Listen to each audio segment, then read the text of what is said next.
नमामि धन्वन्तरिमादिदेवम्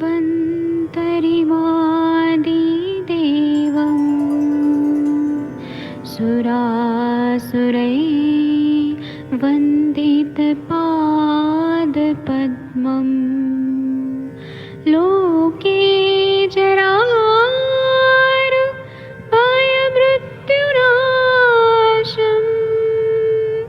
दातारमीशम् विविधौषधीनां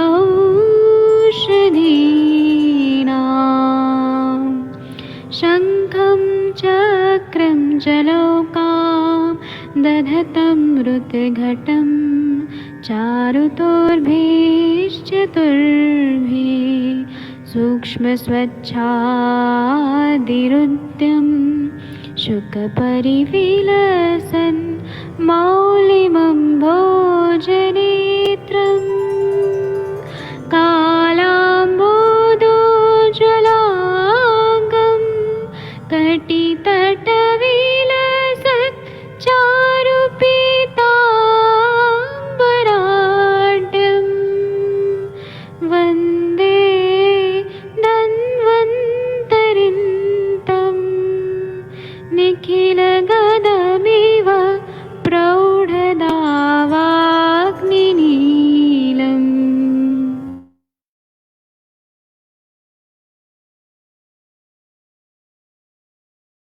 प्रणाम सभी लोगों को। मैं वैद्य अरविंद पाठक पुणे महाराष्ट्र से आप सभी लोग का स्वागत करता हूं। सभी लोग को कोटि कोटि प्रणाम करता हूं। आप सभी को मैं प्रणाम करते हुए आज की संभाषा शुरू करता हूं। और आज 12 जनवरी की संभाषा है, जरूर ये आप लोगों को काम आएगी। हम लोग जो 1-1.5 घंटे में बातें करेंगे, सभी को कुछ ना कुछ काम आने वाली है। मैं अभी आप लोगों को कुछ बताऊंगा और उसके बाद में आप लोग भी अपना अपना केसेस वगैरह डिस्कस कर सकते हैं।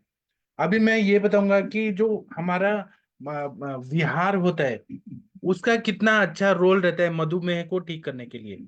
जब भी हमारे पास पेशेंट मधुमेही आते हैं, तो हम लोग क्या क्या विहार में उनको बोले, पत्था पत्ते बोले, उसका बहुत ज्यादा उपयोग रहता है। विहार का मतलब ये होता है कि दिन में हम लोग क्या क्या काम करते हैं, क्या रूटीन फॉलो करते हैं। और नॉर्मल अवस्था में स्वस्थ व्यक्ति के लिए कुछ विहार होता है, कुछ बीमार लोग के लिए विहार होता है, और उसका कितना अच्छा महत्व रहता है।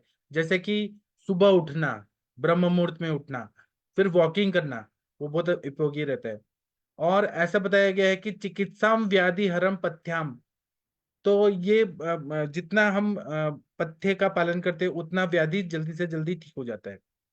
पथ्य का मतलब ये रहता है कि कोई भी ऐसे कार्य किया जाए, अपने अनुवर्तन किया जाए, जो शरीर के सिस्टम्स को बाधा ना पहुंचाए। इसीलिए इसको बहुत ही तरह से चिकित्सा के रूप में देखा जाता है। अगर हम पथ्य देखते हैं तो कुछ आहार विहार का बहुत ज्यादा महत्व रहता है। अपथ्य का मतलब यह रहता है कि वो पथ्य के अपोजिट रहता है। तो अपथ्य चीजें ऐसी रहती है, जैसे मधुमेह के रोगी बहुत ज्यादा मीठा खा रहे हैं, दिन भर बैठे रहते हैं, कुछ काम नहीं करते, एक्सरसाइज नहीं करते हैं, तो उनको व्याधि और ज्यादा बढ़ता है। और फिर व्याधि बढ़ के व्याधि संकर हो जाता है। तो इसीलिए पत्ता पत्ते का बहुत ज्यादा उपयोग है। और इसमें हमारे पास जब भी मधुमेही रोगी आते हैं, तो एक संतर्पणोक्त होते हैं जो मोटे होते हैं बहुत ज्यादा, एक अपतर्पणोक्त होते हैं जो बहुत कृश होते हैं, और कुछ हमारे पास पेशेंट ऐसे आते हैं जो सहज प्रमेही होते हैं, टाइप 1 डायबिटीज पेशेंट, और एक अपथ्य निमित्तज रहते हैं जो अलग अलग तरह के खान पान की वजह से टाइप 2 डायबिटीज रहते हैं। तो हम लोग जो चिकित्सा करते हैं, उसमें हम लोग आहार निद्रा ब्रह्मचर्य इसको फॉलो कराते हैं। और फिर विहार हम लोग बोलते हैं, तो विहार में हम लोग क्या क्या बोलते हैं कि आप जो डायबिटिक पेशेंट है उनको एरोबिक एक्सरसाइजेस बोलते हैं, फिर एक्सरसाइज योगा।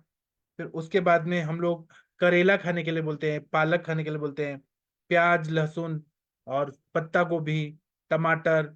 फिर उसके बाद में, और अपथ्य में बहुत महत्वपूर्ण है कि दिन में नहीं सोना है, दिवा स्वप्न नहीं करना है, स्मोकिंग नहीं करना है, आइसक्रीम नहीं खाना है, स्वीट्स मीठा कुछ नहीं खाना है, चॉकलेट्स नहीं खाना है, फिर फ्रूट जूसेस नहीं लेना है, मीठा शुगर नहीं लेना, कोल्ड ड्रिंक्स नहीं लेना है, ग्लूकोज ड्रिंक्स, पेस्ट्रीज, सिरप, जामुन, चीकू, ये सब नहीं खाना है। और जितना एक्सरसाइज करते हैं, उस उतना वो जो शुगर है ब्लड में, वो पूरा मसल्स में कंज्यूम हो जाता है। एलोपैथी साइंस में भी इसको माना गया है कि जितना एक्सरसाइज करते हैं उतना फायदा होता है, शुगर लेवल बैलेंस हो जाता है। तो आयुर्वेद में तो बोला गया है कि एक कुआं खोदें, 100 योजन चलें, और गाय का मूत्र, गाय का गोबर खा के रहें 1-1 साल तक, तो मधुमेह में बहुत अच्छा फायदा होता है। आयुर्वेद, आप लोग क्या बोलते हैं मधुमेह के रोगियों को, वो कुछ बताइए, या कोई पेशेंट के बारे में डिस्कस करते हैं। मैं अनम्यूट करने का ऑप्शन देता हूँ। चलिए, सबसे पहले शशि मैम, आप कुछ बोलना चाहेंगी? मधुमेह के रोगियों में आप क्या क्या पथ्य पथ्य बोलती हैं? डॉक्टर शशि तिवारी मैम, अगर आप सुन पा रही हैं तो कृपया बताएंगी कुछ। शशि मैम तक हाँ आवाज, जी सर, नमस्ते। आप हाँ बताइए सर, पथ्य पथ्य में क्या बताएंगी मधुमेह के रोगियों सर को। मेन तो वही है, जैसे जो आपने बताया, एक तो दिवाशयन तो निषेध होता है क्योंकि कफ कारक होता है, और दही मना करते हैं मेनली, और चलने के लिए तो बोला ही जाता है कि वॉक में बोलती हूँ पेशेंट को दोनों टाइम करना है। और स्ट्रेस से बहुत ज्यादा बचकर रहना है, क्योंकि जब भी जो लोग भी स्ट्रेस जहाँ बढ़ता है, तुरंत आप देखेंगे जिन लोग का शुगर नॉर्मल भी रहता है, स्ट्रेस आते ही तुरंत शुगर लेवल बहुत ज्यादा फ्लक्चुएट करता है। जैसे बीपी बहुत फ्लक्चुएट करता है स्ट्रेस से, वैसे शुगर लेवल के साथ में है। और गिलोय बहुत बढ़िया काम करती है, इसमें पारिजात का पत्र वगैरह भी बहुत बढ़िया काम करता है। लेकिन मेन वही है, वॉक जरूर करना है, दोनों टाइम वॉक करिए, स्ट्रेस से दूर रहिए। और सर मैं मक्का उक्का मना करती हूँ खाने के लिए, क्योंकि जो कॉर्न होता है, मक्का होता है, उसका ग्लाइसेमिक इंडेक्स गेहूं से जस्ट डबल होता है। तो उस तरह की चीजें, और अपने यहाँ तो रुच्छन बोलते ही हैं यो वगैरह खाने के लिए, वो सब सारी चीजें। और बहुत लघु आहार लें मेनली। और मेन तो वही है, बिहार में इन चीजों का ख्याल रखना है कि स्ट्रेस नहीं होना चाहिए, वॉक जरूर डेली होनी चाहिए। कुछ प्राणायाम योग कर सकते हैं, जैसे अर्ध मत्स्येंद्रासन है, मत्स्येंद्रासन वगैरह भी बहुत बढ़िया काम करता है इसमें। और एब्डोमेन के जितने आसन होते हैं, वो डायबिटीज के केस में, प्रमेह के केस में बहुत बढ़िया काम करते हैं। और मर्म के इसमें देखेंगे तो इंद्रप्रस्थी मर्म वगैरह इसमें, और कुरपर मर्म जो है, क्योंकि हार्मोनल डिसऑर्डर्स के लिए वो बहुत अच्छे होते हैं। तो वो चीजें सर करना होता है। जी sir, thank you thank ma'am, बहुत अच्छा बताया आपने। और कोई कुछ गुड इवनिंग बताना मैम। चाहते हैं? मैम थोड़ा सा, मैम थोड़ा सा शशि मैम, आपको थोड़ा सा करेक्ट करना चाह रही हूँ, सॉरी आप। बट वो कॉर्न का जो ग्लाइसेमिक इंडेक्स है ना मैम, वो कम होता है, वो लो ग्लाइसेमिक इंडेक्स में आता है। इसलिए हम लोग जब वेट लॉस में देते हैं तो कॉर्न देते हैं हम लोग खाने के लिए। जस्ट हम लोग थायराइड के पेशेंट में हम मना करते हैं, जस्ट बिकॉज कि उसमें वो गोइट्रोजेंस वगैरह होते हैं। अदरवाइज अगर हम लोग ग्लाइसेमिक इंडेक्स की वाइज हम बात करें तो वीट का ग्लाइसेमिक जो इंडेक्स होता है वो आई थिंक 60-70 के बिटवीन होता है, और जो कोन का होता है दैट इज 52। तो यहाँ पे मैम कोन आप नहीं मना करिए, डायबिटिक वाले पेशेंट कोन खा सकते हैं, लेकिन हाँ, वो अगर हम कफ की वजह से वो कफ वाला पार्ट देख के करेंगे ना, देन वी कैन हाँ रिस्ट्रिक्ट कर सकते हैं। पर अदरवाइज मुझे लगता है कि कोन मैं देती हूँ अपने पेशेंट्स को, और वो अच्छा है, वेल टॉलरेट है, क्योंकि हाई ग्लाइसेमिक इंडेक्स उसमें नहीं है मैम। जी, जी ठीक मैम। है। हाँ, और कोई कुछ आप कोई केस बताना चाहती हैं तनिका मैम? जी सर, मैंने अपना केस ना वो व्हाट्सएप ग्रुप में डाला है। तो मेरे पेशेंट को सर मैंने वो पिंपल्स वाला, आई थिंक वो मैंने एक्ने वाला आपको बताया था केस। तो अभी बहुत अच्छा रिस्पॉन्स है, आप 90% सर देखिए वो ठीक हो चुका है। बहुत लेकिन बढ़िया वो, जी। हाँ जी सर, तो वो अभी थोड़ा सा रह गया है। तो वो मैंने उस दिन शशि मैम से पूछा था, शशि मैम बता रहे थे ना उनका एक्ने वाला केस ठीक हो गया था, और उन्होंने कुछ लगाने के लिए दिया था ऊपर, शंख वशम शशि भस्म मैम, कुछ। आप कुछ बताइए, कुछ बताया था आपने। शशि मैम, शशि मैम हाँ शायद। जी सर, गुड इवनिंग सर। हाँ जी सर, एक्चुअल में गुड सर इवनिंग मेरे मैम। जो पेशेंट थे, उसमें बहुत ज्यादा मतलब फेस में ना छेद टाइप का था। तो उसमें मैंने वही लगवाया था, शंख भस्म मैम घृत में वो करके लगवाया था। पेशेंट ने सिद्ध मतलब नहीं किया था, घृत मतलब हाँ, डाल करके, मतलब गोघृत जो होता है, उसमें शंख भस्म डाल करके, जैसे कोई लेप लगाते हैं ना, तो उस तरीके से मैंने पेशेंट को लगाने के लिए बोला था। तो 2 महीने उसने लगाया, उसके गड्ढे जितने थे पूरे खत्म हो गए हैं। मैम इसके गड्ढे तो नहीं है मैम, एक बार आप देखिए उसमें ना व्हाट्सएप में मैंने डाला हुआ है। तो इसमें गड्ढे नहीं है, इसमें ना आप देखोगे ना वो जैसे ब्लैक ब्लैक पैचेस रह जाते हैं ना, ये वो हाँ वाले हैं। हाँ, तो मैम यहाँ पर तो वर्णगण वाली जो चीजें हैं वो डालो, और साथ में आप अपना यष्टि मधु डालो। और शंख वैसे भी देखोगे ना मैम, व्हाइट कलर का होता है, तो वर्ण का भी काम करेगा, क्योंकि नेचर का एक रूल है, जो जिस कलर का होता है, जैसे आप देखो कि नॉर्मली लोग बोलते हैं ना कि अगर आप चाहते हो बच्चा गोरा चिट्टा पैदा हो, तो नारियल पानी पिए, दूध लें, ये सब सारी चीजें लें। तो उस हिसाब से भी सोचोगे तो शंख भस्म का कलर तो मैम व्हाइट ही होता है ना।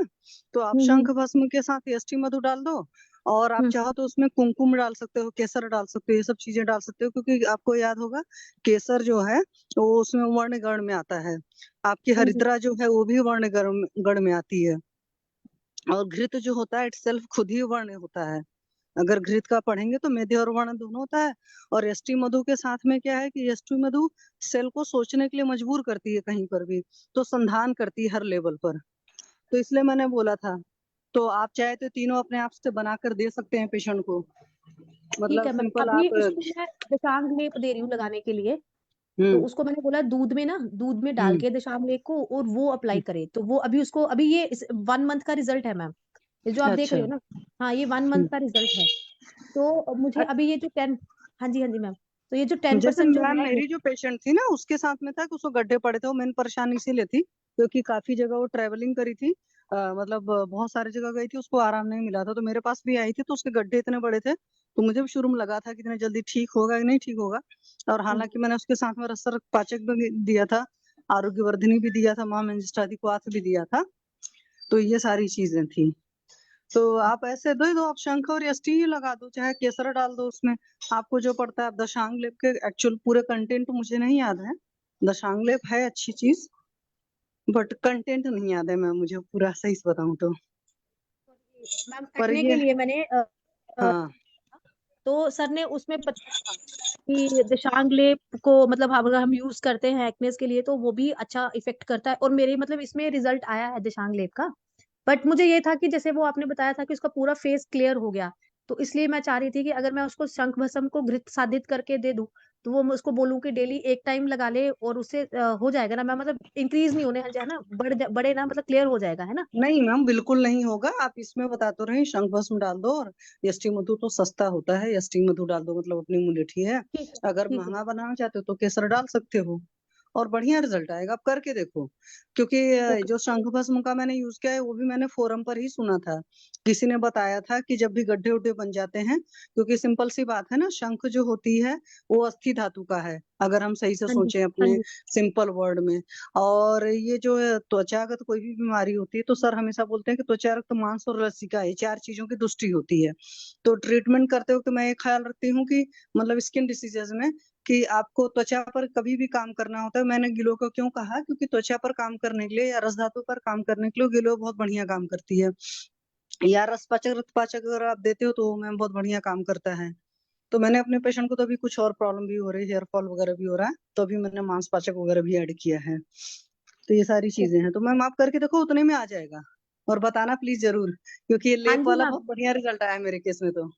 ओके ओके मैम, मैं पक्का बताऊंगी, अभी कल वो मेरे पास आने वाली है तो मैं उसको ये हम्म, बोलूंगी ना, शंख वसम और यष्टि मधु और ये क्या बोलते हैं, घृत साधित करके ना उसको बोलूंगी, एक टाइम ही बोलूँ ना मैम उसको लगाने के लिए।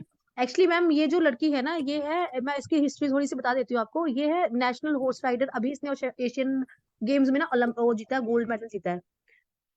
तो ये अभी मेरे पास आई थी, तो ये इसका बाहर बहुत ज्यादा होना होता है, तो बस अभी ये है कि बाहर इसका पोल्यूशन की वजह से भी ये चीजें ज्यादा हो जाती हैं, तो इसलिए मैम, तो ये मैं ठीक है, तो, मैंने उसको तो अवॉइड आप करने के पोल्यूशन लिए का वजह का तो मैंने वही करिए मैम, बोलिए पेशेंट को पानी से बस धोए, दुनिया भर की चीजें ना अप्लाई करे। मैंने बोल दिया मैम, उसको बोला फेस पे कुछ नहीं लगाना है, बाकी ठीक है यही मैम। मंजिष्ठादि और सारीबाद ही ये चीजें मैंने उनको दे रखी हैं, आरोग्यवर्धनी बटी।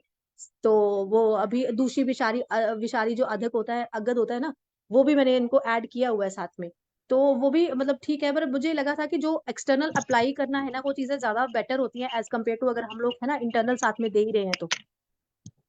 यस मैम, ठीक वो है तो मैम। वही, क्योंकि स्थानिक चिकित्सा के बहुत जल्दी रिजल्ट, बहुत शानदार रिजल्ट आ जाते हैं। हाँ जी मैम, हाँ जी, ठीक है मैम, थैंक यू मैम, धन्यवाद ma'am. Thank ma'am you ma'am. ST Madhu, excuse me ma'am, Shankar yes भस्म और एसटी मधु का प्रमाण कितना लेंगे अपन?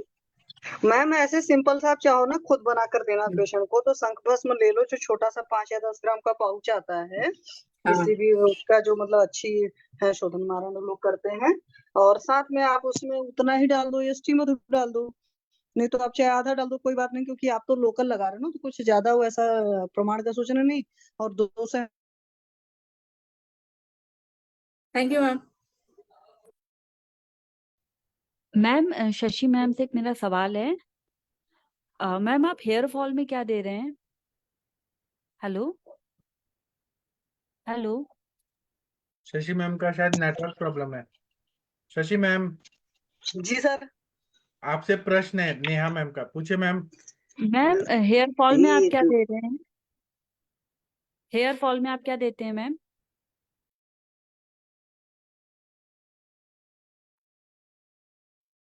नहीं, शशि मैम का नेटवर्क का प्रॉब्लम हो रहा है। सर इसमें मैं कुछ थोड़ा सा बोलना चाहती हूँ, तो कोई हाँ। अगर बोल एक्सपीरियंस हो सकते शेयर। हाँ, जरूर बताइए। जी जी मैम, इसमें ना मेरे पेशेंट के एक तो आपको धात्री लो आप स्टार्ट करना अगर उसको आयरन की कमी है तो, है ना। तो दूसरा ना मैम ये चीजें हैं, ये कंटेंट है, आप लिख लीजिए। इसमें है मैम पंचतिक्त घृत गुगुल, और इसमें दूषी विषारी अगध, और गुरुचि घन, आरोग्यवर्धिनी वटी, और सूतशेखर रस, और साथ में नारसिंग रसायन। और साथ में मैम उनको अगर डैंड्रफ वगैरह है तो उनको ऑल्टरनेट डे पे करंज और कपूर का तेल, उनको बोलना ये मिक्स करके ना करंज और कपूर का तेल हफ्ते में 3 बार अप्लाई करना है। और मैम एक फिर बार आप रिपीट कीजिए ना। मैम पंचतिक्त घृत गुग्गु, हाँ, दूषी विषारी अगर, दूषी विषारी, हाँ, और गुरुचि घन, गुड़ूची घन, हाँ, और आरोग्यवर्धिनी वटी, आरोग्यवर्धिनी वटी। और सूतशेखर रस। जी मैम। इसका सारा का मैम ये बना लेना 75 mg जो है वो पंचतिक्त घृत गूगल, मतलब जैसे चूरन लोगे अगर हम्म। टैबलेट फॉर्म में तो उसको आधी कर लेना हाँ। जैसे भी करोगे, है ना। हम्म। और इसमें दूसरी विषारी अदर जो है वो 75 है। गुरुचिगन है जो वो है 80 mg, और जी मैम। आरोग्यवर्धिनी वटी जो है वो है 150 mg। और इसकी मैम ये मैं एक डोज की बता रही हूँ, और इसको हम लोगों ने 4 टाइम्स देनी है, ठीक है। सूशेखर रस ये है 30 mg, ठीक है। इसको आपने इसकी अगर टैबलेट बना सकते हो चूरन की वो बना लेना, और अगर ऐसे ही देने हैं तो मैम इसकी डबल डोज करके एक टाइम पे पेशेंट को देनी है, तो इसको हमने 4 टाइम देना है, ठीक है। तो एक ये है, नहीं तो इस अगर आप इसको पूरे का पूरा वो लेना है टैबलेट लेनी है तो ये स्वामी आयुर्वेद की आती है मैम, सिस्कीन की, स्वामी आयुर्वेद की सिस्टीन की। Siskin, siskin, SYSKIN, siskin. हाँ, सिस्किन। मैम ये, हाँ, ओके। ये आप उनको 2 tablet ma'am morning, 2 tablet evening में देनी है ना। और साथ जी में मैम। धात्री लो स्टार्ट करेंगे, साथ में ये करंज और कपूर तेल। और ठीक। साथ में उनको बोलना कि शैम्पू जो है ना वो आप कोई भी, मतलब या तो बेबी माइल्ड शैम्पू यूज करिए या कोई भी आयुर्वेदिक शैम्पू अनियन वाला यूज कर लीजिए। और मैम इससे आप 2 जी मैम। महीने दोगे ना तो उसका हेयर फॉल मैम टोटली रुक जाएगा, रुक भी जाएगा, और हेयर भी आ जाएंगे। क्योंकि जो एक पेशेंट अभी एक पेशेंट जो था वो तो एक धात्री लो के साथ ही ठीक हुआ। और मैं ये टैबलेट खा रही हूँ क्योंकि मैं योगा कर रही हूँ और मेरा ट्रिमेंडस कई बार एक्सटर्नल हो जाता है, तो मेरे भी कई बार हेयर फॉल हो जाता है। तो मैं 2 महीने ये खाती हूँ और बिल्कुल हेयर फॉल स्टॉप भी हो जाता है। और कई बार साइड से बाल चले जाते हैं और अपने आप रीग्रो हो जाते हैं, तो इसका अच्छा रिजल्ट है ma'am. Yes, thank you so much ma'am. Okay thank जी, यू। ओके।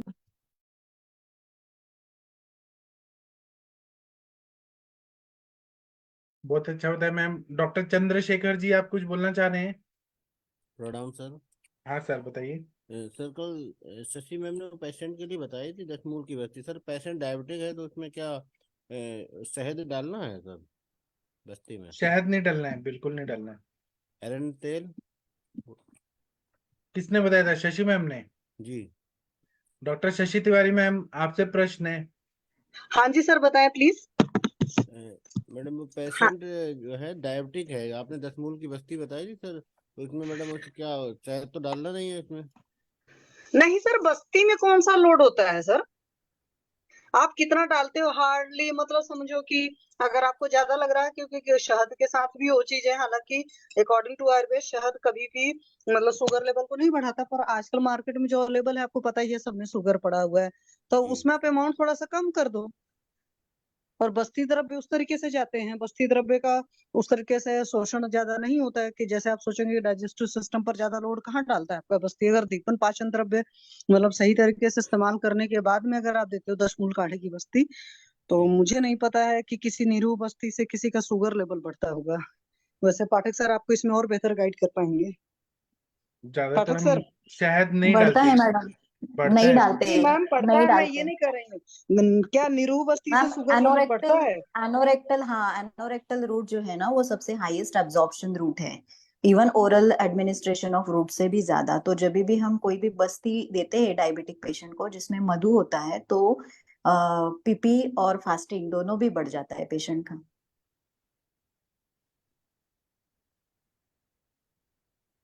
ठीक है, तो आप चंद्रशेखर जी मत डालिए क्योंकि उससे शुगर जी। बढ़ेगा, तकलीफ होगा। जी। Thank you sir. ठीक है, थैंक यू। और किसी को कोई प्रश्न पूछना है तो पूछ सकते हैं। वैद्य अक्षय मिश्रा जी, आप अपने बारे में बताएंगे कुछ? वैद्य अक्षय मिश्रा जी, अगर आप सुन पा रहे हैं तो। वैद्य मैम, कोई केस आप सक्सेस स्टोरी बताना चाहती हैं? वैद्य प्रज्ञा मैम, कोई केस बताइए, कोई success stories. Sir success stories तो गायनेक से रिलेटेड ही है, हाँ। पीसीओएस और इनफर्टिलिटी। अभी ग्रेड 4 एंडोमेट्रियोसिस की पेशेंट मेरी कंसीव हुई है, हाँ। जस्ट लास्ट वीक उसका यूपीटी पॉजिटिव आया है। तो और उसका miss abortion, recurrence of abortion की भी हिस्ट्री थी। तो उसको जैसे हमने लास्ट कुछ महीने पहले बात किया था ना, तो मैंने उसको सब दीपन पाचन, रस पाचन, रस रक्त पाचन से लेके सब शुरू किया था। और एंड किया था मेद मांस मेद पाचन के यहाँ पे, क्योंकि एंडोमेट्रियोटिक चेंजेस जो थे ना वो बहुत ही ज्यादा थे उसके। तो उसका बीज बनता था, पॉलिकल बनता था और रप्चर भी होता था, पर जस्ट बिकॉज ऑफ जो गर्भाशय की अंतस्त्वचा है जिसको हम एंडोमेट्रियम कहते हैं, वो बहुत ज्यादा बढ़ गया था उसका बाहर भी। तो बस्ती भी दिया था, लेखन बस्ती किया था उसे मैंने, उत्तर बस्ती क्षार तेल का किया था, और उसके बाद क्षार तेल के कुछ उत्तर बस्ती करने के उसके बाद मैंने उसको सहचर तेल, और उसके बाद मैंने सारेवादी मतलब अनंत मूल का बस्ती दिया था तेल का। उसके बाद उसको कंसीव हो गया सर। बहुत बढ़िया। और आपने इंटरनल दवाइयाँ क्या क्या दिया था? ओरल मेडिसिन मैंने बोला, जैसे रस पाचन, रक्त पाचन, पुष्पधनवा रस, पहले दीपन पाचन, फिर रस रक्त पाचन किया, फिर ब्रूहण चिकित्सा करना शुरू किया मैंने, फिर पुष्पधनवा के साथ वो विदारी और जो अपना खाने का पत्ता होता है वो सुबह रसायन काल में दिया था, फलग्रुत सुबह रसायन काल में दिया था। और एंड में मैंने पुष्पधनवा ही बस चालू रखा था सर, फलग्रित के फलसर्पिस के साथ, बस बाकी कुछ ज्यादा नहीं दिया था मैंने। अच्छा, बहुत बढ़िया। और एंडोमेट्रियोसिस मैम पूरा ठीक ही हो गया? नहीं सर, एंडोमेट्रियोसिस ठीक नहीं होता है। एंडोमेट्रियोसिस जो सेल्स होते हैं ना, वो हम कभी भी रिवर्स नहीं कर पाते हैं, क्योंकि वो ग्रोथ होती है, वो बस एंडोमेट्रियोटिक एक्सपांशन मतलब जो ग्रोथ थी उनकी, उसकी वजह से उसको रिकरेंस अबॉर्शन थे, वो कंसीव होता था और टिक नहीं मतलब धारण नहीं हो पाता था। और उसके बाद उसने एलोपैथी की बहुत सारी ट्रीटमेंट करी थी, तो उसमें उसको बहुत लोडेड प्रोजेस्टेरॉन दिए गए थे। तो उसके बाद ऐसे हुआ कि फिर कंसीव भी नहीं हो रहा था। पहले उसका फर्टिलिटी रेशो अच्छा था, बाद में बहुत सारे मेडिसिन दवाइयाँ करने के बाद, आईयूआई करने के बाद उसको फिर फर्टिलिटी भी नहीं हो रही थी। तो ये सब, और पेशेंट ओबेस भी हो गई थी, फ्लूइड रिटेंशन भी बहुत था। तो सबसे पहले तो हमने उसका वजन कम किया, लेखन बस्ती अनुवासन और लेखन बस्ती व्यत्यासात दे के हमने उसका वजन कम किया, आहार परिवर्तन किया बहुत अच्छा, और दीपन पाचन किया, और रस रक्त मांस मेद पाचन, ये चारों पाचन किए थे मैंने उनके। जी। मैम एक क्वेश्चन पूछना था। हाँ हेलो जी, मैम, बोलो ना दीपन मैम। रस रक्त पाचन आप कितने दिन देना है? 21 दिन देती हूँ मैम मैं, पूरा 21 दिन दोनों का। मिला के?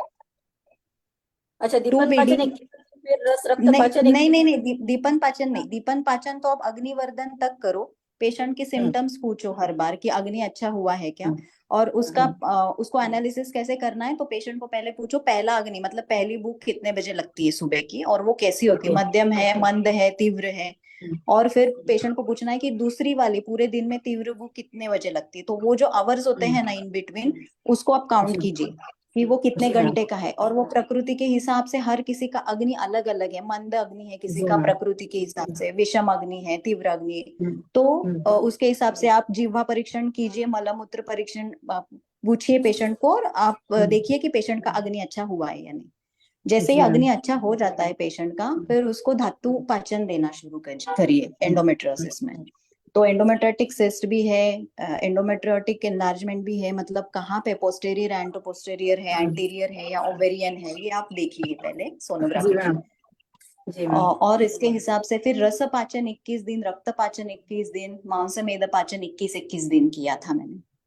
Okay ma'am. और आहार और विहार, जैसे सर ने आज का टॉपिक लिया है ना, तो विहार और आहार और विहार परिवर्तन बहुत ज्यादा अच्छा रोल प्ले करता है इसमें। जी ma'am, thank you so much ma'am. Thank you. जी। और डॉक्टर मोना मैम, आप कुछ पूछना चाहती हैं? आपने हैंड रेज किया है। सर मैंने अभी क्वेश्चन पूछ लिया मैम से। जब पूछ लिया, ठीक है। जी जी। हाँ, डॉक्टर मुकेश कुमार जी, आप कोई केस पूछना चाहते हैं? कुछ पूछना चाहते हैं तो पूछ सकते हैं, बताना चाहें तो बता सकते हैं। यस सर, प्रणाम सर। हाँ प्रणाम सर, बताइए सर। सर एक केस पूछना था सर। हाँ जी बताइए। सर 50 ईयर की सर फीमेल पेशेंट है सर। अभी सर उसको कंप्लेन ये थी कि सर पीरियड वगैरह सर पहले सर हर 8 दिन में आता था, अभी सर 15 दिन में आने लगा है सर। सोनोग्राफी वगैरह कुछ कराया था सर, तो उसमें बल्कि यूटेरस, मल्टीपल यूटेराइन फाइब्रोसिस में शो कर रहा है, और हिपेटोमेगेली भी है सर, डायबिटिक पेशेंट भी है, हाइपरटेंसिव पेशेंट भी है सर। हेतु में सर उनको spicy junk food, fast food पहले बहुत ज्यादा खाते थे वो, चाय वगैरह भी बहुत ज्यादा पीते थे सर, और कॉन्स्टिपेशन की हिस्ट्री भी थी सर उनको। तो सर किसी डॉक्टर ने सजेस्ट किया, मैक्सिमम एलोपैथी डॉक्टर ने, कि अब बल्कि यूटेरस है और मल्टीपल यूटेराइन फाइब्रोइड्स है तो सर्जरी ही करवाना पड़ेगा। सर्जरी मत कराइए इसको। केस में मैं तो बता सकता हूँ, लेकिन मैं प्रज्ञा मैम से चाहूंगा, आप कुछ बताएंगी मैम। हाँ सर। सर पेशेंट का एज क्या बोला आपने? मैम 50 है। 50? तो पेशेंट मेनोपॉज पीरियड में रहेगी सर, और मल्टीपल फाइब्रॉइड है। फाइब्रॉइड का साइज अगर बहुत ज्यादा है, कितना साइज है वो देखिए, क्योंकि यूजुअली 2 mm 3 mm का होता है या 5 mm तक का होता है ना, तो उसको आयुर्वेदा मैनेजमेंट से ही बहुत अच्छा रिजल्ट मिलता है। अगर सर्जिकल इंटरवेंशन लगेगा तो साइज देखो फाइब्रॉइड का, और पेशेंट के कंप्लेंट्स देखो। अगर पेशेंट बहुत ही इरिटेबल फेज में है, बहुत सीवियर ब्लीडिंग है, या पेनफुल मेंस्ट्रुएशन है, बल्कि यूटेरस कितना है, ये सारी चीज देख के आप देखिए। अदरवाइज अगर पेशेंट उत्तर बस्ती लेना चाहती है तो आप पहले पेशेंट को अनुवासन दशमूल क्वाथ और दशमूल तेल या सहचर तेल का व्यत्यासात अनुवासन निरूह चालू कीजिए, ताकि अनुलोमन भी होगा वात का। और जो आपने बोला पेशेंट के कंप्लेंट्स की, उनको कॉन्स्टिपेशन भी है, हाइपरटेंशन भी है, पहले तो अग्नि देखिए, क्योंकि डायबिटिक है पेशेंट तो स्नेह देना चाहिए या नहीं देना चाहिए वो अग्नि के ऊपर डिपेंड करेगा। दूसरा हिपैटोमेगैली है तो इसका मतलब पित्त का भी दुष्टि है कहीं ना कहीं, तो आपको फलत्रिक का उपयोग भी करना पड़ेगा। गिलोय का उपयोग कीजिए। फलत्रिक फलत्रिक से मुझे हिपैटोमेगैली में या फैटी लिवर में बहुत अच्छा रिजल्ट मिलता है। उसके बाद आप देखिए सर, अगर बहुत ज्यादा साइज है ना फाइब्रॉइड की, क्योंकि मल्टीपल फाइब्रॉइड्स है जैसे आपने बोला, तो फिर पेशेंट को सर्जिकल इंटरवेंशन लगेगा सर। जी मैम। ठीक है। साइज और मैम करिए। 6.1 x 6 का है मैम। सेंटीमीटर या क्या, कैसा? Centimetre ma'am, centimetre. कितना? 6 सेंटीमीटर? जी मैम। तो बहुत 6 बड़ा है ना सेंटीमीटर। सर। जी मैम। इंटरनल हमारा कैविटी 8 सेंटीमीटर का होता है सर, तो six G centimetre means it's big fibroid, और वो भी मल्टीपल है, तो आप सिर्फ फाइब्रॉइड तो नहीं निकाल सकते एट दिस जी एज। जी या फिर थर्मल एब्लेजन करके एक प्रोसीजर होता है सर्जिकल, जी उसमें भी, बट उसके लिए साइज, फाइब्रॉइड का साइज बहुत कम लगता है, तभी वो जी रिजल्ट देता है। और अगर यही चीज अगर पेशेंट अर्ली एज में होती तो फिर मेरीना भी एक अच्छा ऑप्शन होता है, जिसमें भी पेशेंट को अच्छे रिजल्ट्स आते हैं विद आयुर्वेदा मैनेजमेंट। ये भी जो भी सब कुछ करना है ना, विद आयुर्वेदा मैनेजमेंट कीजिए सर। उसको इवन सर्जरी एडवाइस भी किया आपने, हिस्टेरेक्टोमी, तो जी आप आयुर्वेदा के साथ भी आगे भी उनको कनेक्ट रहिए, ताकि उनको पोस्ट हिस्टेरेक्टोमी के जो भी कॉम्प्लिकेशंस होते हैं, अपान वायु से रिलेटेड होते, हार्मोन से रिलेटेड होते, पेशेंट को अगर थायराइड है तो पेशेंट को और ज्यादा प्रॉब्लम्स होंगे, तो वो फिर आप आयुर्वेदा से मैनेज कीजिए सर। जी। Thank you ma'am. सर आप इसमें बस्ती वगैरह भी दे सकते हैं, सहचरादि तेल का बस्ती वो दें। और आप मतलब आपने क्या दिया सर, जो 7 दिन आता था 15 दिन हो गया, क्या दिया था भाई? नहीं सर, पेशेंट का सर, उसका जो लड़के हैं सर वो मेडिकल में है, फार्मासिस्ट है, तो सर उनका कॉल आएगा, रिपोर्ट भेजी मुझे, तो कल आने का बोला है उसकी मदर को लेके तो उनको। आप एक बार केस टेकिंग करिए ना सर, पूरा हेतु निकालिए। वेग जी अवरोध जी हुआ है क्या, क्या हेतु है, कैसे संप्राप्ति है सब, जी फिर सर, मैं कल आपको उसकी, और अच्छे से बता पाऊंगा। जी कल उसकी मदर को लेके आएंगे सर, कल मैं निकालूंगा उसको। सर हिपैटोमेगाली, इसका मतलब उनका लिपिड प्रोफाइल भी एक बार देख ले। एलडीएल और टोटल कोलेस्ट्रॉल बड़ा होगा पेशेंट का। जी जी मैम। ठीक है, आप केस अच्छे से करिए, एक आइडिया तो आ गया आपको कि क्या क्या करना जी है। जी सर। जी thank you sir. Sir thank you. और डॉक्टर सरिता फटतरे मैम, आप कोई केस बताना चाहती हैं, पूछना चाहती हैं? बताइए, पूछिए कृपया। Harihar sir, doctor Harihar sir कुछ बोलिए प्लीज। सरिता मैम बोलिए मैम। हाँ सर, आज ही एक पेशेंट का सोनोग्राफी किया। उसका 4 mm का रीनल स्टोन है और एक 19x11 mm का सब सीरोस फाइब्रॉइड है। जी। तो उसमें क्या दे सकते हैं हम? फाइब्रोइड का बताऊं कि स्टोन का बताऊं? फाइब्रॉइड का। फाइब्रोइड का तो मैम ने बताया ही, तब भी मैं बताता हूँ। हम लोग मांसपाचक, मेदोपाचक, कांचनार गुगुल, वृद्धिवादिका बट्टी देते हैं। फिर हम लोग रक्त मोक्षण कराते हैं, विरेचन कराते हैं, क्षार तेल का उत्तर बस्ती देते हैं, सहस्रादी तेल का बस्ती देते हैं ओके। और रौद्र रस देते हैं और पत्र पोटली श्वेत देते हैं। चलेगा। मैम एक ना फाइब्रॉइड में मैंने किया हुआ है बहुत सारे पेशेंट्स के ऊपर, उसमें भी आप एक बार करवा सकते हो। जलों का अवचरण जो है ना, वो जो हमारी प्यूबिस लाइन होती है, mid line of lateral and mid line of pubis का जो सेंटर है ना, दोनों साइड में, वहां पे आप जलों का अवचरण कीजिए। ओके, वो कितने दिन करना है मैम? इन 3 सेटिंग्स तो करती हूँ मैं इन 30 डेज। ओके ओके, चलेगा। बताती हूँ मैम, चालू करती हूँ ये सब। हाँ मैम, हाँ मैम। और कुबेराक्षवटी का भी बहुत अच्छा रिजल्ट आता है। हाँ, कुबेराक्षवटी का भी अच्छा है। करपास मुलासव के साथ कुबेराक्ष का कॉम्बिनेशन भी अच्छा काम करता है, बट वो प्रकृति वाइज आप देख के करिए मैम।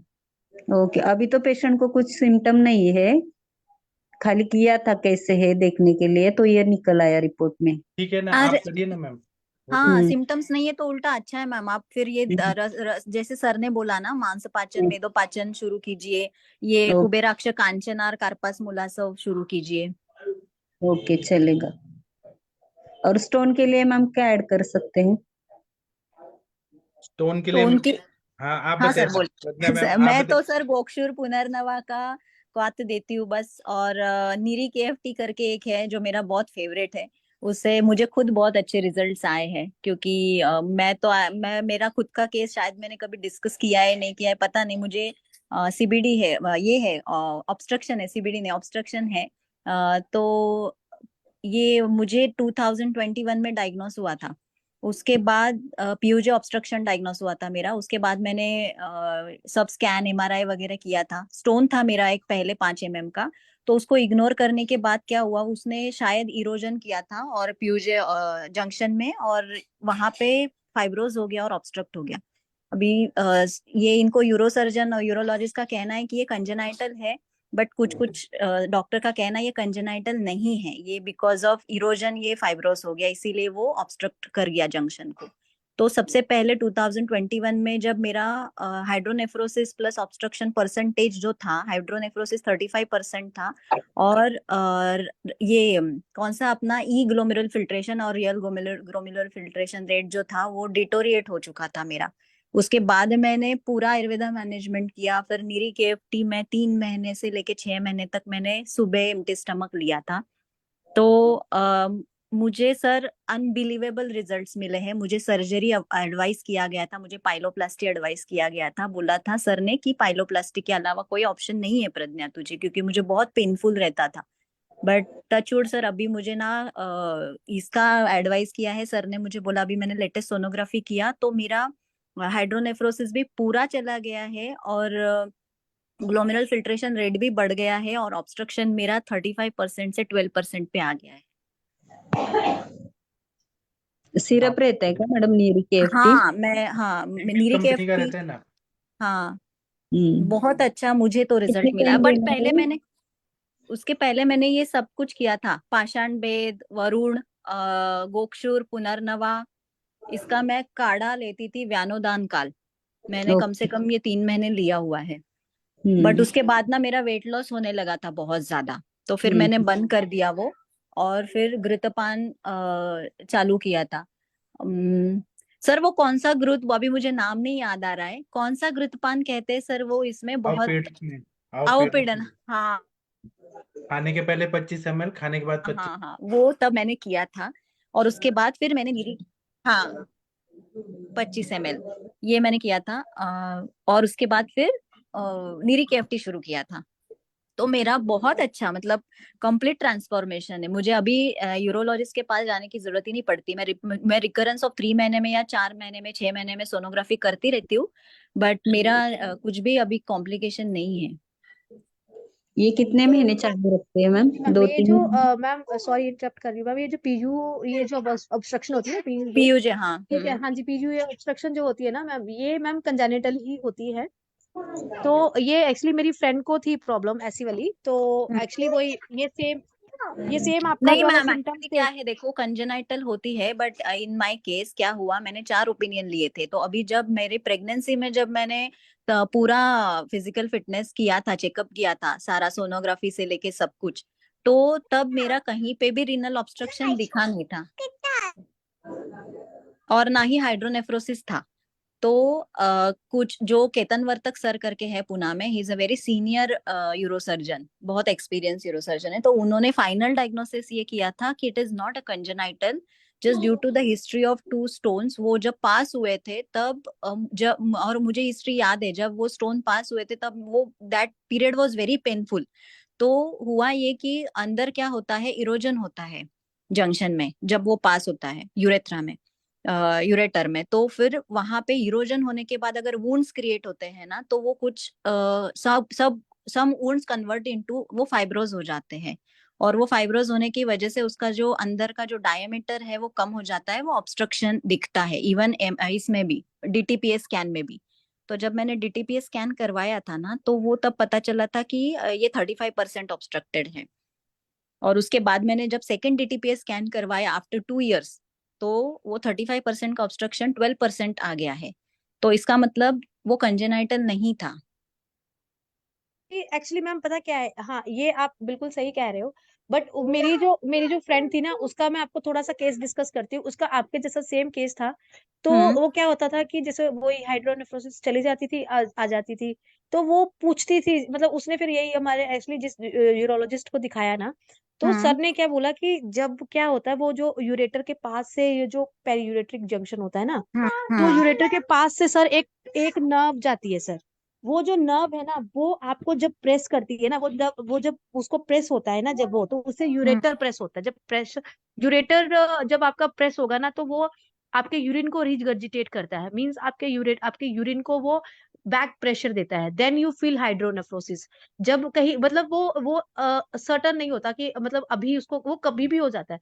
तो जब वो होगा तब आपको हाइड्रोनेफ्रोसिस हो जाती है। और जब वो फिर वो प्रेशर हटा देता है धीरे धीरे धीरे धीरे, तो जब वो प्रेशर अपने आप ही हटा देता है, तो वो अपने आप ही आपका जो यूरिन है वो रिलीज होना शुरू हो जाता है, तो वो हाइड्रोनेफ्रोसिस मतलब खत्म होनी शुरू हो जाती है।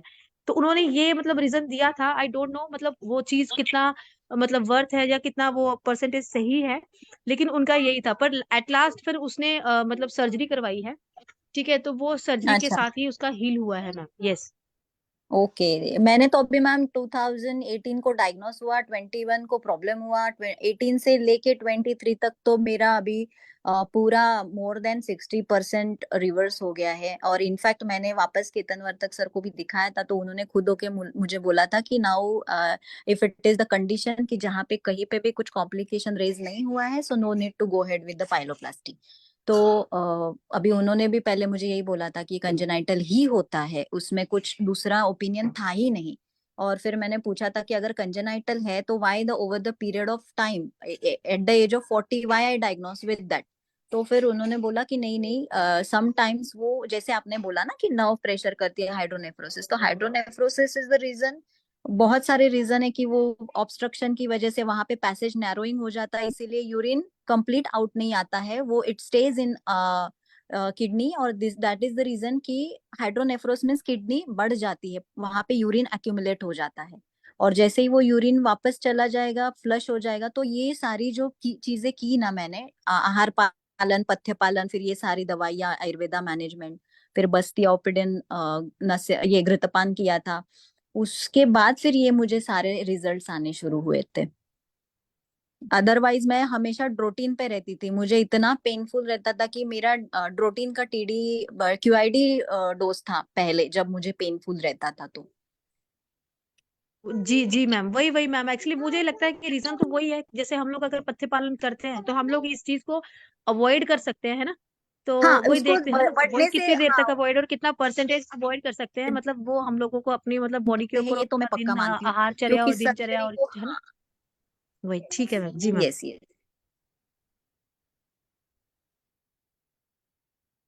जी डॉक्टर सरिता फड़तरे मैम, आपको मिल गया होगा आंसर। हाँ यस सर, यस सर।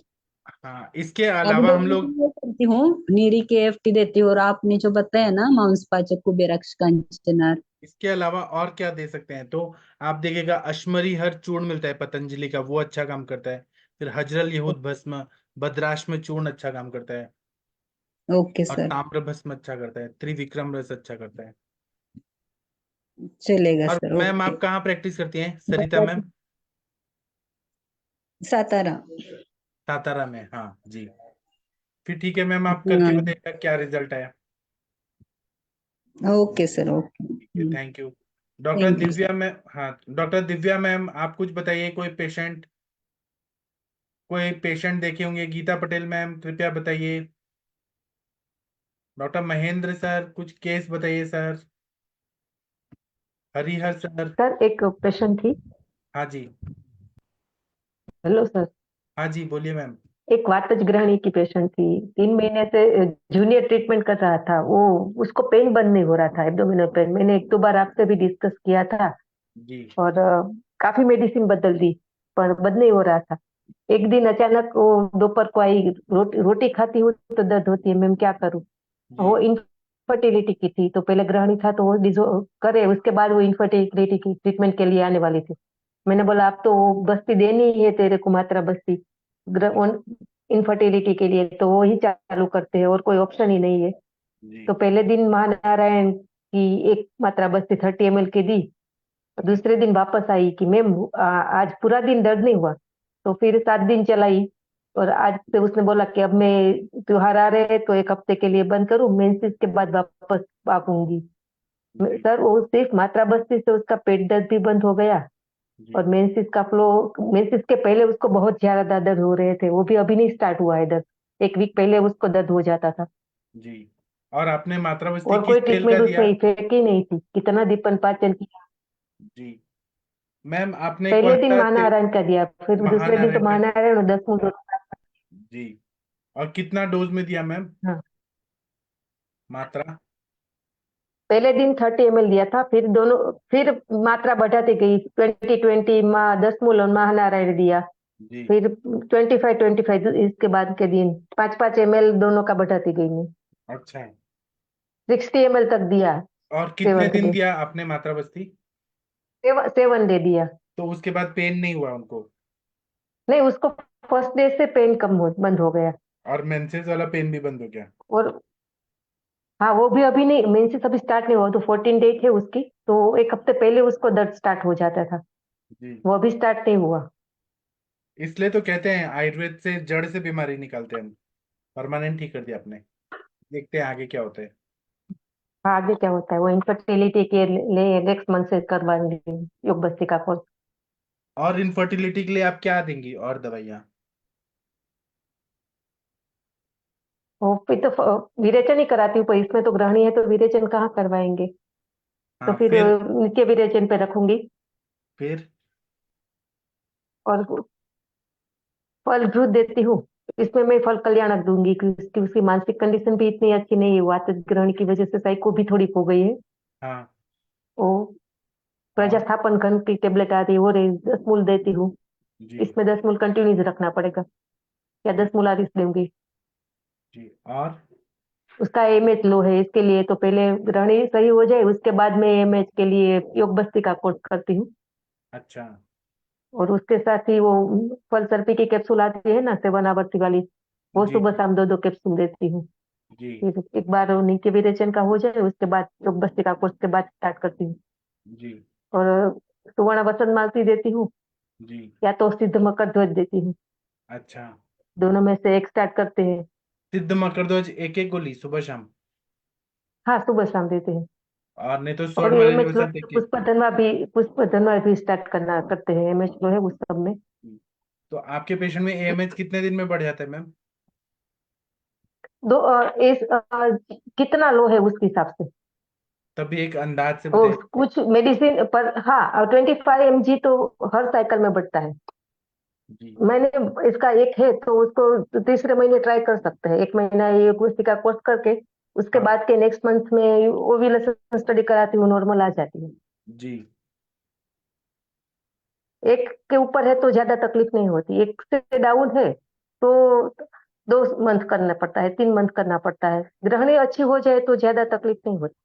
हाँ सही मोस्टली बात। जिनको भी एमएच लो है उसकी ग्रहणी दृष्टि है, हाँ बराबर। सब में गैस एसिडिटी या तो कॉन्स्टिपेशन की हिस्ट्री मिलती ही है, जी और फास्ट फूड जंक फूड सब में, जी उस वजह से उसने ग्रहणी दृष्टि की है। बराबर। उनका एज कितना है मैम? ये 35 की है। अच्छा मैम, अगर बाकी किसी तो का सर, हाँ हाँ बोलिए बोलिए। हाँ, बाकी तो अभी एक आई आई थी, अनमेरिड थी, और किसी जी ने एक सारा प्रोफाइल करवाया था, उसमें एमएच लो था, तो जी एक रिलेटिव के थ्रू आई थी, तो बोले ये हो सकता है, तो मेरा तो अभी शादी भी बाकी है, तो मैंने कहा हो सकता है, वो हो जाएगा, तो कि जी पहले वो करो बाद में ही वो शादी करते हैं, तो उसका भी स्टार्ट किया है।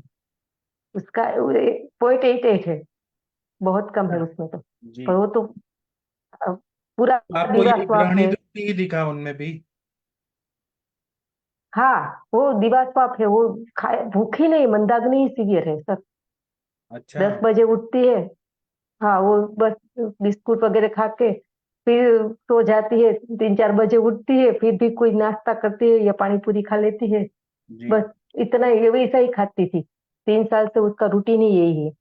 जी खाती नहीं है तो फिर बहुत वीकनेस पे सो ही जाती है, बैठे बैठे भी सो जाती है, जी।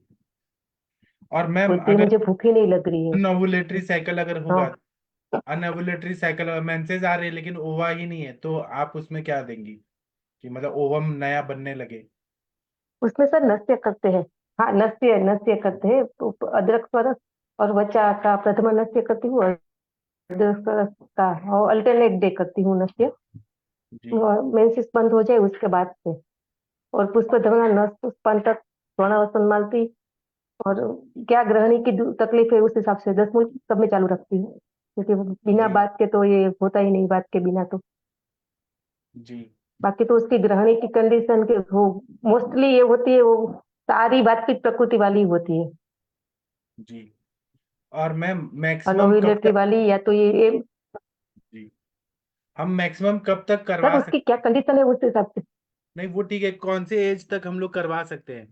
हाँ, एक पेशेंट थी, मैंने 6 महीने योग बस्ती की। 6 महीने योग बस्ती हाँ, मैं किया? 42 तक करवाती हूँ सर। 40, 42 तक कंसीव हाँ होने का 6 महीने जी। किया था योग बस्ती, उसके बाद उसका एमएच नॉर्मल हुआ था।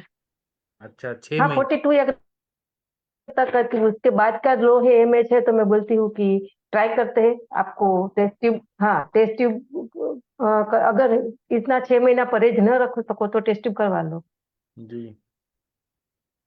क्योंकि उसमें 6 महीने एज ज्यादा हो जाती है तो 5-6 महीना हो जाता है, तो बस बराबर। साइकिल तक करना पड़ता है कभी कभी। तो योग बस्ती में आप क्या क्या देती है मैम? महानारायण? हो, वो तो उसकी प्रकृति के हिसाब से महानारायण देती हूँ, कभी धन मूल सहचर, क्या है टेंडेंसी उस हिसाब से बदलना पड़ता है सर उसका, और कंटिन्यू 6 महीना? प्रकृति क्या है उसकी और कंप्लेन क्या है। जी और क्वाथ में भी, हाँ क्वाथ में भी प्रजास्थापन देती हूँ, कभी जी 10 मूल रहता है, कभी मेंसिस नहीं है तो दे दरारी भी डालना पड़ता है, जी क्या है तकलीफ। जी 6 महीना तो एक पेशेंट को ही हुआ है सर, जी बाकी तो उसका एक बार ओव्यूलेशन नॉर्मल हो जाए, बाकी तो उसको बोल देती हूँ कि 3 महीने में प्रेगनेंसी रह जाएगी, जी आप मेडिसिन 2 महीना चालू रखो और नॉर्मल ट्राई करो। जी। एज ज्यादा है तो आईयूआई करती हूँ, आईयूआई भी तो करती फिर है? ट्राई नहीं करते ज्यादा, जी। तो आईयूआई कर देते। तो हाँ, आप ही करती हैं आईयूआई की तो कहीं आईयूआई पे? कर लेते हैं, क्योंकि तो मैम उसमें ट्राई आप ही एज करती ज्यादा। हैं आईयूआई? आप ही करती हैं कि कोई और नहीं, कर? मैं और मेरे हस्बैंड ही मेरे हस्बैंड ही करते, मेरे हस्बैंड, हाँ हाँ, मेरे हस्बैंड करते हैं सर। अच्छा एलोपैथी वो डिलीवरी वगैरह करते थे, तो आईयूआई गायनेक हमारे यहाँ आते हैं, तो वो वही करते वो हैं अब पूरा तो। स्पर्म का आईयूआई के वॉशिंग लिए हम वगैरह गायनेक को नहीं करके? बुलाते, जी ऑन कॉल पर गायनेक आते जी। हैं। नहीं, वो लेबोरेटरी में होता है, पास में लेबोरेटरी है, हाँ बगल में ही, वही कर देता है स्पर्म वॉश वो। जी और स्टरिलाइजेशन के वो तो ओटी है, तो वो तो हो जाता है बाकी का तो। जी और वो सारी कीटी मिटती है, तो उसमें ज्यादा वेजाइना स्टराइल ही करना पड़ता है, वो ज्यादा नहीं होता, पूरी जी स्टराइल कीटी मिलती है उसकी तो। जी।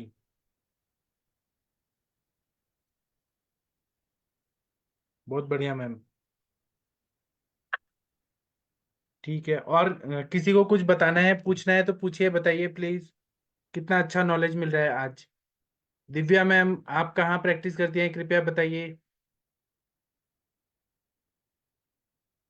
वर्षा कौशिक मैम कुछ बोलिए। दिव्या हेलो मैम बताइए। हाँ मैम। जी, नमस्ते सर। हाँ, आप कहाँ प्रैक्टिस करती हैं? सर मैं गुजरात में प्रैक्टिस करती हूँ, जी, कहाँ पे? दाहोद में सर। जी, तो क्या वहाँ मेरी फ्रेंड। आयुर्वेदिक जी प्रैक्टिस सर। कर? जी। हेलो। हाँ जी, आप कहाँ दाहोद में करती हैं प्रैक्टिस आयुर्वेदिक? हेलो। आप क्या दाहोद में प्रैक्टिस करती हैं, आयुर्वेदिक करती जी हैं? जी। जी जी सर, मैं दाहोद में आयुर्वेदिक प्रैक्टिस करती हूँ। कैसे पेशेंट आते हैं आपके पास, गायनेक आते हैं कि सब आते हैं? सर मेजरली यहाँ पे मुझे स्किन डिजीज वाले ज्यादा मिलते हैं, जी। एंड वेरिकोस वेन्स वाले, स्थूलियता वाले, मेजरली ये मिलते हैं। मैंने अभी ही प्रैक्टिस करना शुरू किया है। जी, तो जी आप क्या सर। ओरिजिनल गुजराती ही हैं, गुजरात की जी हैं? सर। आप ओरिजिनल हाँ सर, मैं गुजराती हैं? गुजराती हूँ। हाँ सर, अच्छा, ओरिजिनल गुजराती हूँ, दाहोद की हूँ मैं ओरिजिनल। तो आप अपने केसेस बताइएगा जरूर मैम यहाँ पर। पक्का सर, मैं बताऊंगी। आप लोगों से भी मेरे को बहुत जानने मिलता है। जी, ठीक है मैम, थैंक जी यू सर। मैम। जी। Thank you sir. हाँ, और किसी को कुछ पूछना है, बताना है? वर्षा मैम कुछ बोलना चाहती हैं? वर्षा कौशिक मैम कुछ बोलना है तो बोल सकते हैं। कोई पेशेंट देखा है तो बताइए। नहीं, तो अभी हम सेशन बंद कर देते हैं। कुछ बोलना चाहती हैं वर्षा मैम? जी सर। हाँ सर कुछ बताइए। दिन पहले एक पेशेंट आई थी जिसको पेल्विक रीजन में बहुत ज्यादा पेन हो रहा था, पाउच ऑफ डगलस में पानी था। मेरी आवाज आ रही है क्लियर? जी। तो उसको मैंने मतलब हिंगवास्टिक चूर्ण और ऐसे पेन के लिए बस कुछ कुछ दिया, और सिर्फ 10 मूलारिष्ट दिया था, 10 मूल काढ़ा, सॉरी। जी। और मैंने उसको ऐसे ही बोल दिया था, मैंने कहा 5 दिन में तुम्हारे पीरियड्स आ जाएंगे, और अगर नहीं आए तो तुम 5 दिन के बाद आना। तो जी, उसके बाद वही बीटा एससीजी उसका कराना था।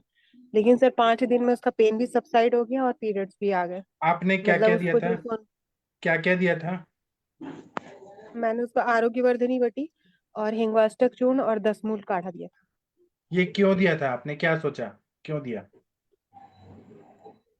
तो उसको ना बहुत ज्यादा पेन हो रहा था नीचे साइड, तो अपान क्षेत्र में वायु का अनुलोमन अगर करूंगी मैं, तो मुझे ऐसा लग रहा था मतलब तो ठीक मतलब हो जाएगा। और 10 मूल काढ़ा इसलिए दिया कि वो गर्भाशय शोधन होता है, तो हो सकता है इसका क्लियर हो जाए। जी।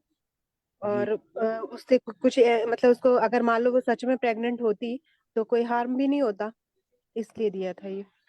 जी। और आरोग्यवर्धिनी भी इसीलिए दिया था कि मृदु विरेचक भी होती है, कुटकी होता है। एक्टोपिक प्रेगनेंसी होगी तो थोड़ा बहुत उसमें कुछ लेखन वगैरह हो ही जाएगा। नहीं तो नहीं ये होता तो फिर मैं उसको बाद में आगे देखती अगर सच में प्रेगनेंसी है भी कि नहीं। जी, बहुत अच्छा मैम। पर जी थैंक यू सर। मतलब उस टाइम मेरे दिमाग में बस ऐसे ही आया सर, ज्यादा मैंने सोचा नहीं। दशमूल के बारे में बस सोचा था कि वो गर्भाशय शोधन करता है, इसलिए इसको दे रही हूँ मैं। जी। जी। और वातानुलोमन के लिए हिंगोस्टक। और और आपके सर ससुर जी कैसे हैं? हाँ वही सर, अभी दोबारा से दूसरी बार उनकी टैपिंग करा के लेके आई हूँ। तो अभी ठीक है। ठीक का मतलब कि अभी 2 दिन हुए हैं तो मैं उनको 2 दिन से बस्ती दे रही हूँ, निरू बस्ती। अच्छा, और नींबू में बाकी तो क्या वैसे ही देती हैं, चल। कितना देती हैं क्या सर? नींबू बस्ती, कितना, क्या बताइए थोड़ा। वही सर, मैं 400 to 500 तक दे रही हूँ। अच्छा, तो देने के बाद निकल जाता है 10 मिनट में? हाँ सर, 10 तो नहीं, 15-20 मिनट में निकलता है। लेकिन वो बोल रहे थे, जैसे मैंने कल पहली बार दी तो बोल रहे थे कि बहुत अच्छे से मतलब अंदर चिपका हुआ टाइप का निकला है सब, और बहुत स्मेल आ रही थी। फिर आज कल से ज्यादा अच्छे से निकला। और लेकिन लास्ट में आज भी बोल रहे थे स्मेल आ रही है। मैंने कहा वो बहुत पुराना जो आपका इतने सालों में चिपक गया है धीरे धीरे करके। वही ना, मतलब जैसे स्त्रोत वही करता है ना वो सारा चीज, आम जी दोष। सर। जी, मल और साम मल सब निकल गया। जी। और अभी मेडिसिन में भी बहुत कुछ नहीं दे रही हूँ। वो जो आपने जितने स्वर्णकल्प दिए हैं 3 वो चल रहे हैं। आम पाचक बटी को भी अब मैंने उनको डिवाइडेड डोज में 5-5 4 बार बोल रही हूँ मैं। नहीं तो वो 40 के चक्कर में 13-13 खाते थे और गिनते थे और फिर टेंशन लेते रहते थे। तो इसलिए कम तो कम अभी करके दे कैसा, रही हूँ। भूख कैसा है उनका, अग्नि कैसा है? भूख नहीं लग रही है, जी, भूख बिल्कुल भी नहीं लग रही है। तो आप बढ़ाइए ना आम पाचक वटी, वो नहीं लेते। जी, और नहीं तो कोई आशा वरिष्ठ बढ़ा दीजिए। आशा वरिष्ठ तो सब बड़े हुए टाइप के ही थे सर, तो उनको भी थोड़ा सा बैलेंस किया मैंने, कब थोड़ा मतलब जैसे उनको ना मिक्स करके मैं रख देती हूँ एक बार में कप में या कुछ भी, तो उनको ये नहीं बोलती कि पूरा कप एक बार में खाली कर दे। वो जितना आप पी सकते हो उतना पीना है, थोड़ी देर में फिर उनको, अभी जैसे कल तक उनको डिहाइड्रेशन ज्यादा था, बार बार बोलते थे मुंह सूख रहा है और बहुत ज्यादा मतलब वीकनेस लग रही है। आज कल से बेटर है, आज कम सूख रहा है, तो उसी चीज को थोड़ा थोड़ा करके बार बार पी रहे हैं वो। 1 लीटर तक हो जाता है सर दिन भर में। दिन भर में तो जी, और कुछ ये दीजिए ना, लवण भास्कर चूर्ण, हिंगवाष्टक चूर्ण, दाढ़ी मास्टर चूर्ण, अजमो। हाँ यही मैं सोच रही थी, हिंगवाष्टक वगैरह देना शुरू कर दूं। जी, भूख लगना चाहिए ना। और क्या। हाँ सर, भूख नहीं लग रही है, वही दिक्कत है। अभी जब टैपिंग कराई है उसके कुछ दिन पहले एक दिन उनको दोपहर में लगा कि हाँ भूख जैसी लगी है, मतलब थोड़ा तो फील हुआ कम से कम, तो मैंने कहा अच्छी बात है अब ठीक हो रहे हैं वो, लेकिन इतना ज्यादा एब्डोमिनल डिस्टेंशन हो गया कि फिर से टैपिंग करानी पड़ गई। मैं बीच में बोल सकती हूँ सर? हाँ जी, जी बोलिए मैम, वीना मैम। मैम के ससुर के लिए गोमूत्र विरेचन होगा ना, विरेचन होगा तो टैपिंग नहीं करनी पड़ती ना सर? हाँ बराबर, मैम गोमूत्र पिलाइए ना उनको। हाँ मैंने मैंने बोला था सर गौमूत्र के लिए, तो वो क्या होता है, जैसे गौमूत्र अर्क अपन दे सकते हैं, है ना, तो वो बोल रहे थे कि इस ये भी केमिकल वाला ही होता है, अगर प्योर मिलेगा तो ही मैं पीऊँ। हम नहीं मिलेगा क्या प्योर? मैम उसको कलेक्ट करना थोड़ा कठिन हो जाता है ना, मतलब जैसे शुरू का एकदम नहीं लेना है, बीच का लेना है, अब वो गाय कब करेगी, कौन दूह रहा है उसको, फिर नहीं मिल पाता है। नजदीक और फिर नहीं है जब कोई? अगर उसको लेंगे तो तुरंत पीना चाहिए ना, फिर वो जैसे यहाँ से 8 किलोमीटर नहीं, दूर से आएगा तीन तो इनफेक्ट। तीन चार दो दो घंटे के बाद पिया तो भी, 2 घंटे तक पिया तो भी चलेगा। और अच्छा, एकदम 2 घंटे में पिया तो उसको सर वास नहीं आती उसको। वास को क्या बोलते हैं, दुर्गंधी स्मेल। नहीं आती उसको हाँ, सर। जी, वो जी। मीठा अच्छा, लगता है, उसकी टेस्ट भी मीठी लगती है। मिल अच्छा। जाएगा मगर टैपिंग नहीं करनी पड़ेगी, उनको तकलीफ नहीं होगी ना ज्यादा। जी मैम। और टैपिंग से विरेचन के लिए तो फिर ऐसा है कि उनको डेली में त्रिविध तेले हम एरंड तेल के साथ दे रही हूँ, तो भी सिर्फ 3-4 मोशन ही होते हैं बस।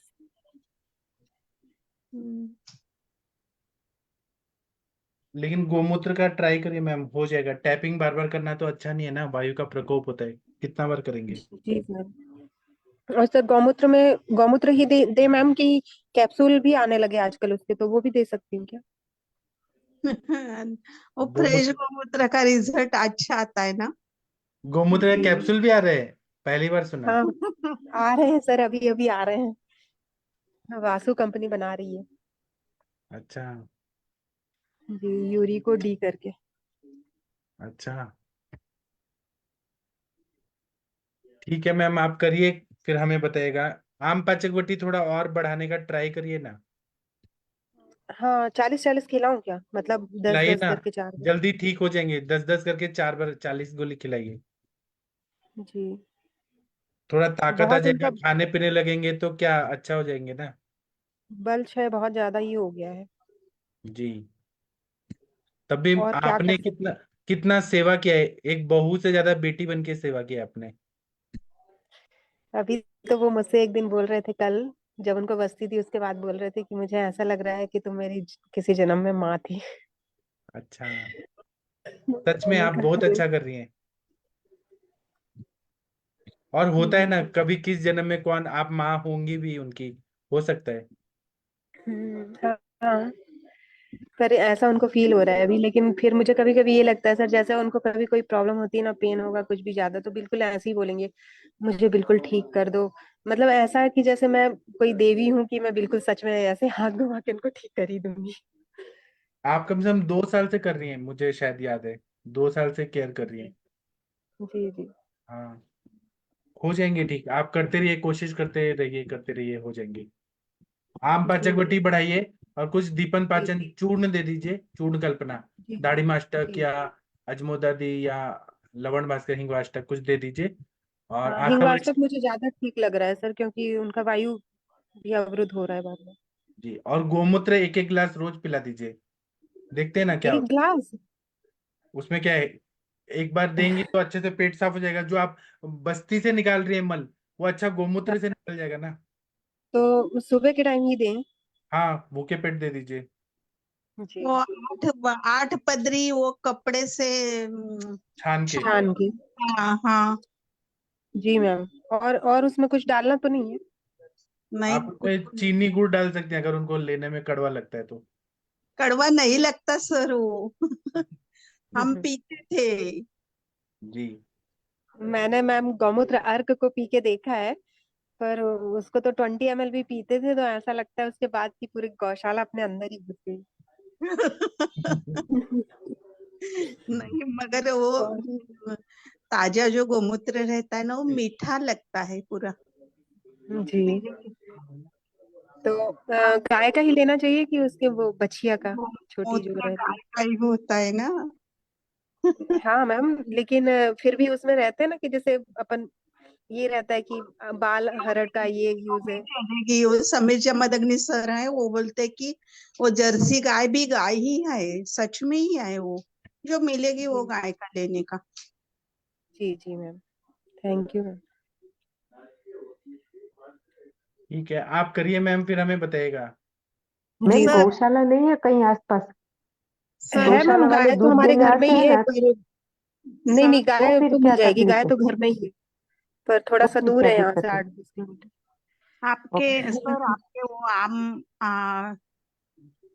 नहीं, आम पाचक नहीं, वो जो परसों एक पेशेंट दिखाया था ना आपने, आमोवात का, किसको, किसने दिखाया था?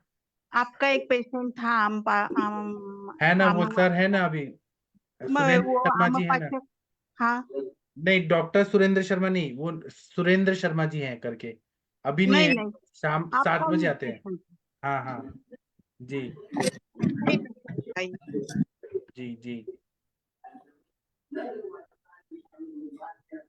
ठीक है मैम, आप करिए, वर्षा मैम ट्राई करिए, आप 7 दिन गोमूत्र पिला के तो देखिए क्या होता है। जी सर जी, ठीक, थैंक यू सर। हाँ, और कोई कुछ बोलना चाहते हैं, पूछना चाहते हैं? सर एक क्वेश्चन था, वो आपने हजरत यहुल भस्म बताया, उसका डोज क्या है? 1-1 चुटकी, 1-1 रत्ती सुबह शाम, वो एकदम किडनी स्टोन को फोड़ देता है पूरा। और अनुपान क्या रखने का? कनकासव, ओके। कनकासव 45 ml देते हैं हम लोग। ओके चलेगा, थैंक यू। जी जी मैम। ठीक है, और कोई कुछ बोलना चाहते हैं, पूछना चाहते हैं? शायद अब हम बंद करते हैं सेशन, अब हम सुबह मिलेंगे। थैंक यू, प्रणाम, गुड नाइट, शुभ रात्रि, बंद करते हैं, थैंक यू।